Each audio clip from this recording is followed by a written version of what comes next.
9 января 2002 года. Национальный культурный центр «Казань». Здесь, в рамках программы «Искусство ислама» и подготовки к тысячелетию Казани, открылась выставка «Памятники исламского искусства» из собрания Государственного Эрмитажа.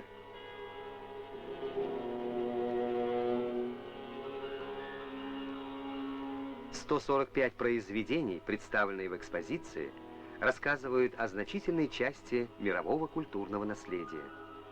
Материальные памятники исламской культуры многих народов и эпох характеризуют общие черты и направления развития мусульманской цивилизации. Изделия из камня, керамики, стекла, драгоценных металлов, ковры.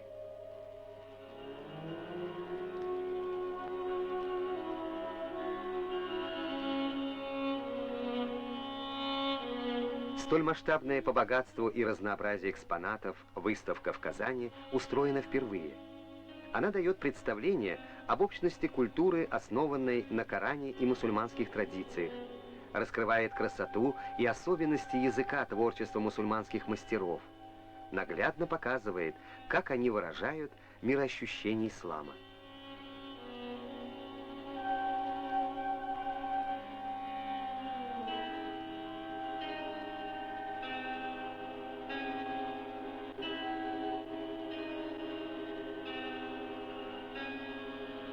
Эта экспозиция стала продолжением серии выставок, которые с успехом прошли ранее в Казани: «Сокровища хана Кубрата» и «Сокровища Золотой Орды».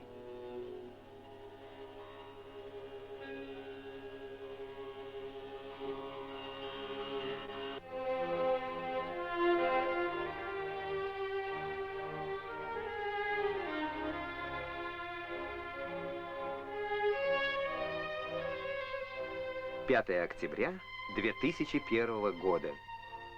В Казанском Кремле состоялась торжественная церемония по случаю водружения последнего 4-го полумесяца на минарете строящейся мечети Кул-Шариф. Открывая торжества, муфтий Татарстана Гусман Хазрат подчеркнул, что возведение такого прекрасного сооружения, которым, несомненно, становится новый культовый ансамбль, знаменательное событие в жизни всех верующих республики. Он пожелал жителям Татарстана счастья и мира, а благословенной земле республики процветания. В приветствии президента Татарстана Минтимера Шаймиева также прозвучала тема мира между народами и конфессиями и теплые слова благодарности ко всем участникам строительства мечети.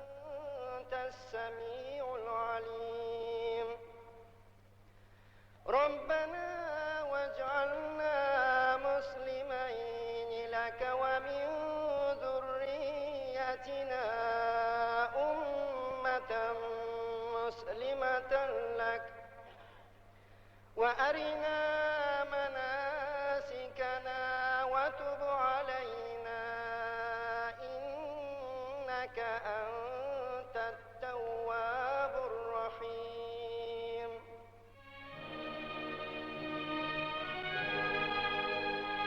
15 марта 2002 года. В Татарском государственном театре имени Камала общественность республики прощалась с Аязом Мирсаидовичем Гилязовым, лауреатом государственных премий Республики Татарстан, Российской Федерации, народным писателем Республики Татарстан, заслуженным деятелем искусств Российской Федерации. Свою литературную деятельность Аяз Гилязов начал во второй половине прошлого столетия, сотрудничая в журналах «Чаян», «Азат Хатын», «Совет Адебиэте». Уже в первых литературных произведениях Аяза Мирсаидовича проявились характерные для его творчества черты: острый реализм, богатство образного языка и свои гилязовские приемы. Образы героев глубоко духовны и гуманны. Яркое творчество Аяза Гилязова проявилось во многих драматургических произведениях. Его пьесы с успехом шли на сценах российских, татарстанских, башкирских театров в Словакии. Ушел из жизни большой художник слова. Прощание с ним печально. Но его литературное наследие будет востребовано многими поколениями.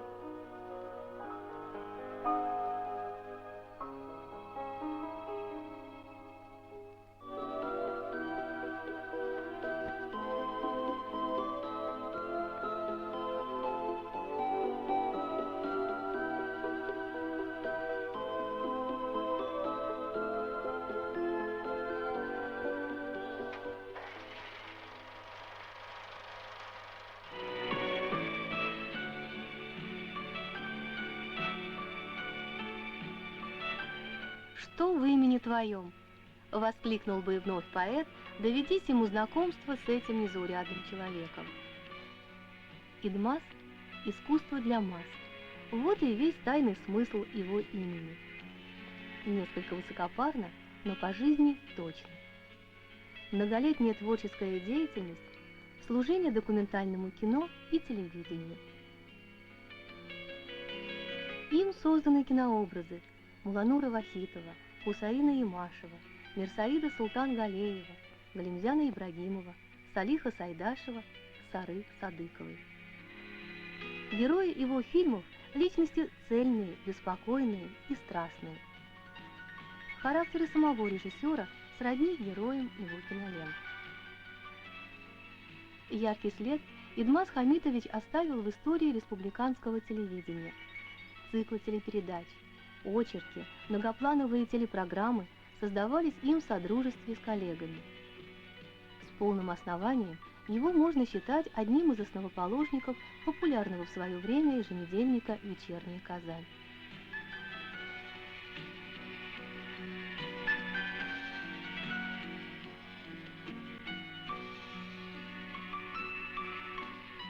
Творческий вклад режиссера оценил званием «Заслуженный деятель искусств Татарстана».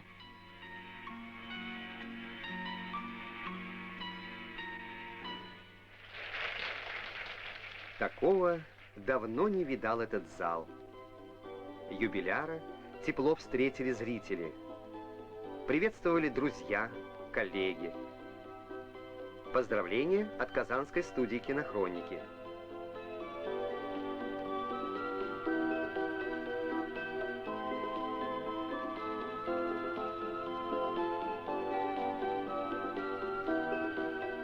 Заместитель министра культуры Зуфар Бухараев вручил режиссеру почетную грамоту Республики Татарстан.